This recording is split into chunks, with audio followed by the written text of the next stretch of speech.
Et le sentiment religieux en Chine? Ben, il n'y en a pas. J'explique toujours aux gens qui parlent avec beaucoup d'émotion, indignés d'ailleurs, que la religion en Chine est pourchassée, persécutée. Je leur dis laquelle? Alors ils me disent le christianisme. Je dis mais le christianisme, c'est pas une religion chinoise.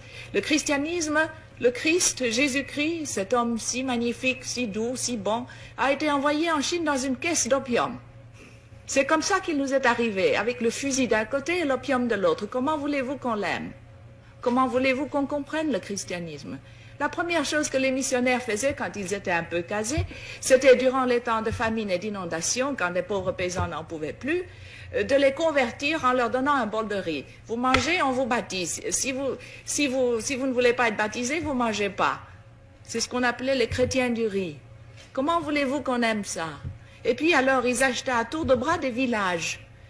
L'Église catholique est devenue grand propriétaire terrien. C'est à elle qu'appartenaient à Shanghai tous les districts de prostituées. Comment voulez-vous qu'on respecte une église comme ça? Ça, c'est le christianisme. Et je ne parle pas du protestantisme, qui était tout aussi mauvais. Le bouddhisme aussi a été importé. La Chine elle-même n'a jamais pu évoquer, n'a jamais vraiment créé une religion. C'est vraiment extraordinaire. Elle a eu le moralisme avec Confucius.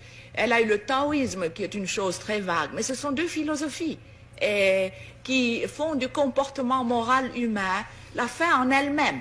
Il n'y a pas un ciel, il n'y a pas un paradis, il n'y a pas au-delà de la vie une vie meilleure. Ça s'arrête avec la mort. Il n'y a pas d'enfer non plus. Il n'y a pas d'enfer non plus. Il n'y a donc jamais eu de religion traditionnelle théiste en Chine? Non, pas vraiment organisée. Il y a eu un peu d'animisme et puis il y a le bouddhisme qui est venu de l'Inde, qui a subi quelques modifications. Mais la Chine elle-même n'a jamais évolué une religion. Mais elle a évolué des moralités, le confucianisme, le taoïsme, etc.